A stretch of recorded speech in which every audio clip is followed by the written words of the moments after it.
നമസ്കാരം. ഞാൻ V B Unnithan. പുതിയൊരു വാസ്തു വിജ്ഞാനത്തിലെ കൂടി എല്ലാവർക്കും സ്വാഗതം.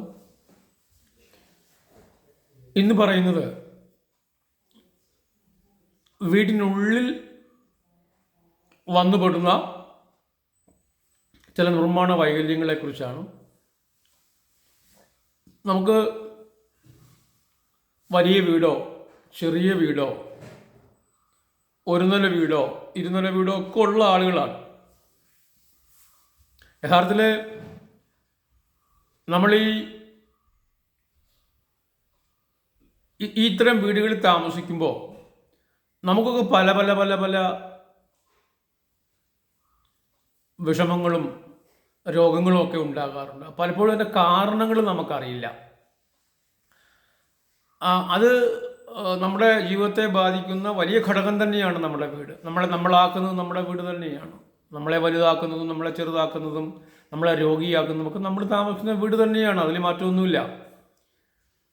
അപ്പോൾ വീട്ടിനുള്ളിൽ ഏതൊരു മുറി എടുത്താലും ആ മുറിക്ക് നിർബന്ധമായിട്ടും 4 മൂലകൾ ഉണ്ടായിരിക്കണം. നിർമ്മിച്ചു കഴിഞ്ഞ വീടുകളിൽ ഒരുപാട് സ്ഥലങ്ങളിൽ ഇത്തരം നിർമ്മാണ വൈകല്യങ്ങൾ കാണുന്നത് കൊണ്ടാണ് പറയുന്നത്. യാതൊരു കാരണവശാലും 4 മൂലകൾ അല്ലാതെ മുറികൾ വരരുത്. 4 മൂലകൾ ഒരുപാട് വീടുകളിൽ വീട്ടിനുള്ളിൽ കയറിയാൽ മൂലകൾ വളരെ കുറവായി കാണും. ചിലപ്പോൾ ഈ 4 മൂലകൾ ഉണ്ടാകാം. പക്ഷെ ആ 4 മൂലകൾ ഒരു മൂല മാത്രം കാണില്ല. എങ്ങനെയാ? 3 ഭിത്തി വന്നിട്ട് ആ 4ാമത്തെ മൂലയിലേക്ക് കട്ടള ചേർത്ത് വെച്ചിട്ടിരിക്കുകയായിരിക്കാം. അത് ചെയ്യാൻ പാടില്ല. അത് ഭയങ്കര വാസ്തു വിരുദ്ധമായ ഒരു നിർമ്മാണമായി പോകും. നമുക്കൊക്കെ അറിയാം, അങ്ങനെ ജനാലകൾ വെച്ച് കൊടുക്കാറുണ്ട്, കട്ടള വെച്ച് കൊടുക്കാറുണ്ട്, വാതിലുകൾ ഓപ്പൺ വാതിൽ വെച്ച് കൊടുക്കാറുണ്ട്. അത് യാതൊരു തരത്തിലും ചെയ്യാൻ പാടില്ല. എല്ലാ മുറികൾക്കും 4 മൂല ഉറപ്പാക്കണം. എന്തുകൊണ്ടാണ് അങ്ങനെ പറയാൻ കാര്യം? നമുക്കെല്ലാം അറിയാം, ഊർജങ്ങൾ 2 തരമായുള്ളത്. സെൻട്രിപെറ്റലും സെൻട്രിഫ്യൂഗലും. കേന്ദ്രീകൃത ഊർജവും വികേന്ദ്രീകൃത ഊർജവും. വീടുകളിൽ ഉണ്ടാകുന്ന ഊർജം വികേന്ദ്രീകൃത ഊർജമാണ്. ഭൂമിക്കടിയിൽ നിന്നും നമ്മുടെ വീട് നിൽക്കുന്ന ഭൂമിയുടെ ആകാശ പ്രകൃതിയിൽ നിന്നും വീട്ടകത്തിലേക്ക് ഒഴുകിപ്പരക്കുന്ന ഊർജങ്ങൾ, വീടിൻ്റെ മുകളിലേക്ക്, വീടിൻ്റെ പുറത്തേക്ക്, വീടിനുള്ളിലേക്ക് ഒഴുകിപ്പരക്കുന്ന ഊർജങ്ങൾ, അവ വീട്ടകമാകെ ഒഴുകിപ്പരന്നാണ് പുറത്തേക്ക് പോകുക. അതേപോലെ തന്നെ ആ വാതായനങ്ങൾ ഇട്ടേക്കുന്നതിനനുസരിച്ച് അകത്തേക്കും ഊർജങ്ങൾ കയറുന്നുണ്ട്. അപ്പം ഈ കൃത്യമായ മൂലകൾ, അതായത് റെക്റ്റാങ്കിളിലാണല്ലോ നമുക്ക് പലപ്പോഴും ഊർജങ്ങൾ ഒഴുകി, സയൻറ്റിഫിക്കലി പ്രൂവൺ ആണല്ലോ അത്, ഊർജങ്ങൾ ഒഴുകി വന്ന് റെക്റ്റാങ്കിളായിട്ടാണ് ഊർജങ്ങൾ ഒഴുകി വരുന്നത്. അതാണ് നമ്മൾ വീടുകൾ എപ്പോഴും റെക്റ്റാങ്കിളിലേക്ക് വേണം, റെക്റ്റാങ്കിൾ വസ്തു ആവണം, ദീർഘചതുരമാണ് നല്ലതെന്ന് എപ്പോഴും പറയുന്നത് അതാണ്. അപ്പോൾ ആ ഒഴുകി വരുന്ന ഊർജങ്ങൾ ഒരു മൂലയിൽ വരുമ്പോൾ അവിടെ ഭിത്തി തന്നെ ഉണ്ടാകണം. മറിച്ച് അവിടെ ഭിത്തിക്ക് പകരം ജനാലയോ കഥയോ വന്നാൽ അത് ആ ഊർജം ഒഴുകുന്നതിനെ പ്രതിസന്ധിയിലാത്തിരും. ഇപ്പോൾ തെക്ക് പടിഞ്ഞാറ് മുറിയിലാണ് ഒരു ഭിത്തിയുടെ അറ്റത്തോട് ചേർത്ത് കട്ടള വെച്ച് കൊടുത്തിരിക്കുന്നതെങ്കിൽ ആ തെക്ക് പടിഞ്ഞാറ് മൂല എന്തൊക്കെ ദോഷങ്ങൾ തരുമോ ആ ദോഷങ്ങളെല്ലാം ആ മുറിയും തരും, ദോഷവും ഉണ്ടാവും. നമ്മൾ പുറത്തുനിന്ന് നോക്കുമ്പോൾ ചില വീടുകൾക്ക് ഒരു പ്രശ്നവും കാണില്ല. പക്ഷേ അകത്ത് കയറി നമ്മൾ ഇതുമായി ബന്ധപ്പെട്ട ഓരോ ഉപകരണങ്ങൾ വെച്ച് പരിശോധിക്കുമ്പോൾ നമുക്കറിയാം ഒരുപാട് ദോഷങ്ങൾ ആ വീടിനെ ബാധിച്ചിരിക്കുന്നത്. പലപ്പോഴും ചില വീടുകളിലൊക്കെ നിർമ്മാണം നടത്തി കഴിഞ്ഞതുകൊണ്ട് നമുക്ക് അവ കറക്റ്റ് ചെയ്യാൻ പോലും കഴിയാത്ത സ്ഥിതി ഉണ്ടാകും. അത് പിന്നെ നമ്മൾ വേറെ തരത്തിലൊക്കെ എന്തെങ്കിലുമൊക്കെ കാര്യങ്ങൾ ചെയ്ത് നമ്മളതിനെ അഡ്ജസ്റ്റ് ചെയ്ത് വിടുകാറാണ് പതിവുള്ളത്. പൊളിക്കാൻ പറ്റില്ലല്ലോ. വാസ്തു എന്ന് പറയുന്നത് പൊളിച്ചെടുക്കുക എന്നുള്ളതല്ല, ചേർത്ത് വെക്കുന്നത് കൂടിയാണ് വാസ്തു. ഒരു രക്ഷയുമില്ലാത്ത മാത്രമേ പൊളിച്ചു മാറ്റാവൂ. അല്ലാതെ ദോഷമുള്ള കാര്യങ്ങൾ നമ്മൾ ചേർത്തെടുത്ത് വേണം ചെയ്യുവാൻ. അങ്ങനെ നമ്മൾ 4 മൂലകൾ നിർബന്ധമായിട്ട് ഓരോ മുറിക്കും ഉറപ്പാക്കണം. 4 മുറികൾ എന്ന് പറയുമ്പോൾ ആ 4 മുറികളിൽ നിന്ന് ഓരോന്ന് ഒന്ന് മുറിഞ്ഞിട്ട് വേണം, അതായത് ഓരോ മൂലയും ഒന്ന് തിരിഞ്ഞിട്ട് വേണം കട്ടള വെക്കാൻ. ആ ഓരോ മൂലകൾ തിരിയാതെ മൂലകൾ ചേർത്ത് കട്ടള വെക്കരുത് എന്ന് സാരം. 4 മൂലകൾ നിർബന്ധമായും ഓരോ വീടിനും ഉണ്ടാകണം. വീടിൻ്റെ മൊത്തം മൂലകൾ, പുറത്തുള്ള മൂലകൾ 4 പാടുള്ളൂ. 4 മൂലകളിൽ കൂടുതൽ വരുന്നതിനെ പറ്റി നമ്മൾ പ്രത്യേക ഒരു വീഡിയോ തന്നെ ചെയ്തിട്ടുണ്ട്. പുറത്തുള്ള മൂലകൾ മൊത്തം 4 അകത്ത് ഓരോ മുറിക്കും ഓരോ മൂലകൾ വേണം. പിന്നെ നമ്മൾ വീടിൻ്റെ പുറത്തെ നിർമ്മാണത്തെ നമുക്ക് പറയാറുണ്ട്, നമുക്ക് തള്ളിയെടുക്കുന്ന നിർമ്മാണങ്ങൾ അതിന് പ്ലിന്ത് കാണിച്ച് തന്നെ നിർമ്മാണം നടത്താവൂ. അപ്പോൾ നിങ്ങളുടെ ഇഷ്ടം പോലെ ഫാഷൻ എടുക്കാം. നിങ്ങൾ ഫാഷൻ കാണിച്ചോളൂ, പക്ഷേ ആ ഫാഷൻ കാണിക്കുന്നതിനൊക്കെ പ്ലിന്ത് കൊടുക്കണം. അതായത് ഒരു വീടിൻ്റെ ഒരു പുറം ഭിത്തിയിൽ നിന്ന് തള്ളിയാണ് ഒരു നിർമ്മാണം നിൽക്കുന്നതെങ്കിൽ ആ തള്ളിന് ആനുപാതികമായി ഫൗണ്ടേഷൻ കൊടുത്ത് വേണം കൊണ്ടുപോകാൻ. ഇനി വീട്ടകത്തേക്ക് നമ്മൾ വരുമ്പോൾ ഈ മൂലകൾ നമ്മൾ പറഞ്ഞു, ഓരോ മുറിക്ക് 4 മൂലകൾ വേണം, ചേർത്ത് വെക്കരുതെന്ന് പറഞ്ഞ പോലെ തന്നെ മറ്റൊരു വിജ്ഞാനമുണ്ട്. ഇതേ തരത്തിൽ തന്നെ ഈ മൂലകൾ വന്നു കഴിഞ്ഞിട്ട് നമ്മൾ ഇൻറ്റീരിയർ ചെയ്യും വീടിൻ്റെ. ആ വീടിൻ്റെ ഇൻറ്റീരിയർ ചെയ്യുമ്പോൾ അകത്ത് നമ്മൾ വുഡുകൾ കൊണ്ട് നമ്മൾ വർക്ക് ചെയ്യുമ്പോൾ ആ വർക്ക് ചെയ്യുന്ന ആ സാധനങ്ങളും പരമാവധി സ്ക്വയറിലേക്ക് വരുവാൻ ശ്രദ്ധിക്കേണ്ടതാണ്. ആ ഓരോ ഭിത്തിയിൽ നിന്നും തള്ളി നിൽക്കുന്നുണ്ടൊന്നും കുഴപ്പമില്ല. അലമാര വെക്കുന്നില്ലേ, നമ്മൾ സ്ലാബ് വെക്കുന്നില്ലേ, അവിടെ തള്ളി നിൽക്കാം, അകത്തോട്ട് നിൽക്കാം. പക്ഷേ അത് ചെയ്യുന്ന എപ്പോഴും സ്ക്വയറിലാക്കണം, ദീർഘചതുരാകൃതിയിലാക്കണം എന്ന് മാത്രമേ ഉള്ളൂ. അലമാരകളൊക്കെ പണിയാം. ആ അലമാരകൾ പണിഞ്ഞു വെക്കുമ്പോൾ വളരെ വളരെ ശ്രദ്ധിക്കേണ്ട ഒരു കാര്യമാണ്, ആ പണിയുന്ന അലമാരകളും ഇൻറ്റീരിയറൊക്കെ ചെയ്യുമ്പോൾ അവ പ്രധാന വാതിലിനെ തടയുന്ന രീതി നിൽക്കരുത്. പ്രധാന വാതിലിൻ്റെ ഊർജങ്ങളെ ബാധിക്കുന്ന തരത്തിലോ അല്ലെങ്കിൽ നമ്മൾ പറയാറുള്ള ഏറ്റവും പ്രധാനമായ മഹാമർമ്മങ്ങളുണ്ട് വീടിനുള്ളിൽ. മഹാമർമ്മങ്ങളെന്ന് ഉദ്ദേശിക്കുന്നത് 4 മൂലകളിൽ നിന്നും മധ്യത്തു നിന്നും ഒഴുകിയെത്തുന്ന ബ്രഹ്മകേന്ദ്രത്തെ നമ്മൾ മഹാമർമ്മം എന്ന് പറയുക. ആ മഹാമർമ്മങ്ങളെ കലിക്കുന്ന തരത്തിൽ, അഥവാ ഈ മഹാമർമ്മത്തിലേക്ക് ഒഴുകിപ്പരക്കുന്ന ഊർജങ്ങളെ മുറിക്കുന്ന തരത്തിൽ, അതിന് വേദമുണ്ടാക്കുന്ന തരത്തിൽ അകത്ത് ഇൻറ്റീരിയർ വർക്ക് ചെയ്യരുത്.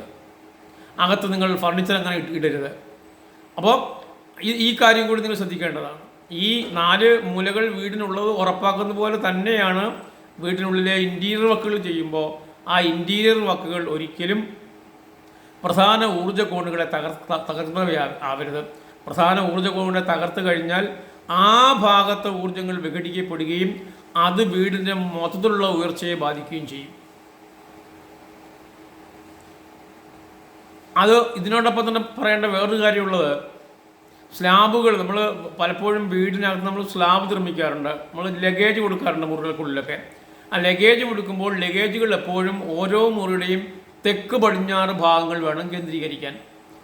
ആ തെക്ക് പടിഞ്ഞാറ് ഭാഗങ്ങൾ കേന്ദ്രീകരിച്ചിട്ട് വേണം നമ്മൾ എപ്പോഴും തെക്ക് പടിഞ്ഞാറ് ഭാഗങ്ങൾ കേന്ദ്രീകരിച്ച് വേണം ഈ ലഗേജ് ഉണ്ടാക്കാൻ. എന്നിട്ട് വേണം അത് അലമാരകളായിട്ട് കൺവേർട്ട് ആക്കാൻ.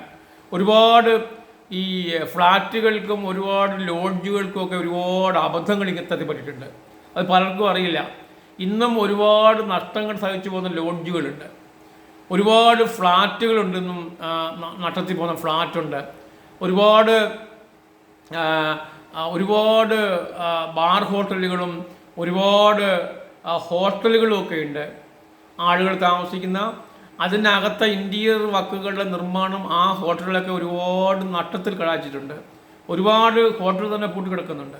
അത്തരം ഒരുപാട് വ്യാപാര സ്ഥാപനങ്ങൾ കേരളത്തിൽ അങ്ങോളം ഇങ്ങോളം ഒരുപാട് മോശമായി നിൽക്കുന്നുണ്ട്. അത് അതിൻ്റെ ഉള്ളിൽ വന്ന, അതിൻ്റെ ഇൻറ്റീരിയറിൽ വന്ന നിർമ്മാണ വൈകല്യങ്ങൾ മൂലമാണ്.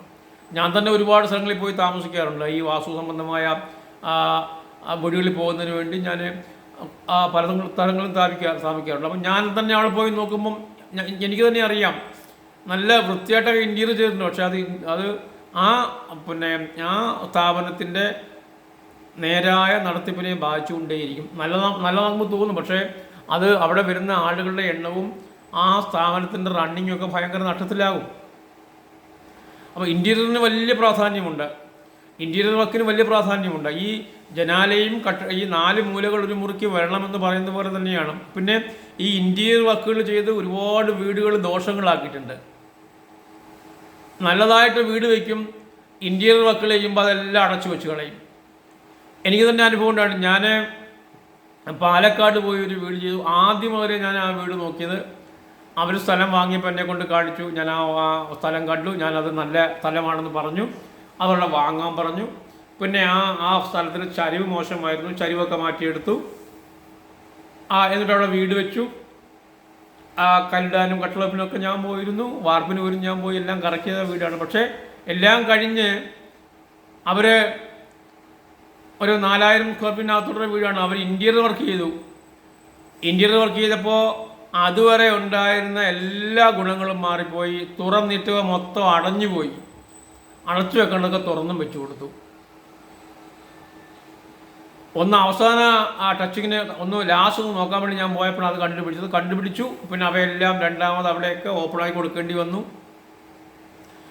അത് അങ്ങനെ സംഭവിക്കരുത്. അങ്ങനെ സംഭവിക്കുന്ന വലിയ ദോഷങ്ങളാണ്. അപ്പോൾ ഇൻറ്റീരിയർ വർക്കുകൾ പലപ്പോഴും ഈ വീടിനുള്ളിൽ 4 മൂലകൾ വരുന്നത് പോലെ തന്നെ പ്രാധാന്യമാണ്. ഇൻറ്റീരിയർ വർക്കുകൾ ചെയ്യുമ്പോൾ നമ്മുടെ ഈ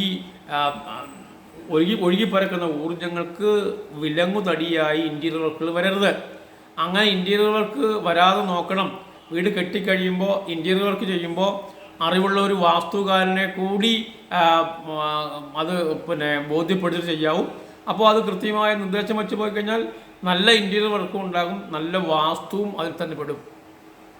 അപ്പോൾ അത് ഇത്തരം കാര്യങ്ങൾ നമ്മൾ അടുക്കള മുതൽ ശ്രദ്ധിക്കേണ്ടതുണ്ട് പരമാവധി. പിന്നെ ഈ സ്ലാബുകളുടെ കാര്യം ഞാൻ പറഞ്ഞത്, സ്ലാബുകൾ അടുക്കളയിലൊക്കെ നമുക്ക് ഇടുമ്പോൾ നമുക്ക് താഴെ ഇടുമ്പോൾ കിഴക്കൊക്കെ ഇടാം, സ്വാഭാവികമാണ്.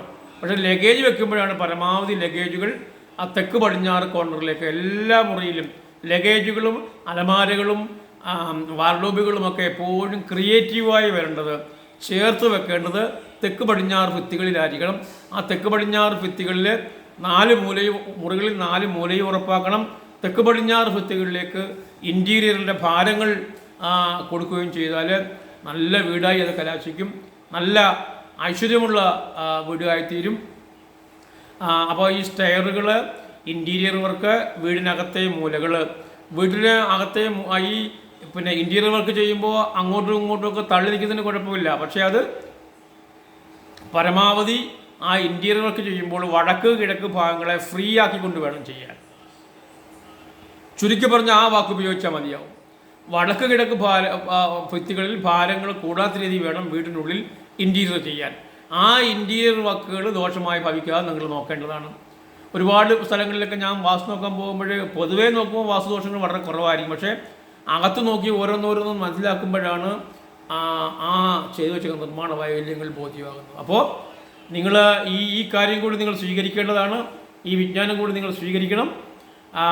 പുതുതായിട്ട് വീട് വെച്ച് കഴിഞ്ഞ ആളുകൾ, വാർപ്പൊക്കെ കഴിഞ്ഞ ആളുകൾ പുതിയ ഇൻറ്റീരിയർ ചെയ്യുമ്പോൾ നിങ്ങൾ ശ്രദ്ധിക്കേണ്ടതാണ്. ഇനിയിപ്പോൾ ഇൻറ്റീരിയർ ചെയ്ത് കഴിഞ്ഞിട്ടുള്ള ആളുകൾ ദോഷം വന്നിട്ടുണ്ടെങ്കിൽ ഇത് മാറ്റി തടിയൊക്കെ എടുത്ത് മാറ്റി പുതുതായിട്ട് വെച്ച് ആ ദോഷങ്ങൾ മാറ്റേണ്ടതാണ്. അടുത്ത ഒരു വീഡിയോയിൽ വരുന്നവരെ എല്ലാവർക്കും നന്ദി, നമസ്കാരം.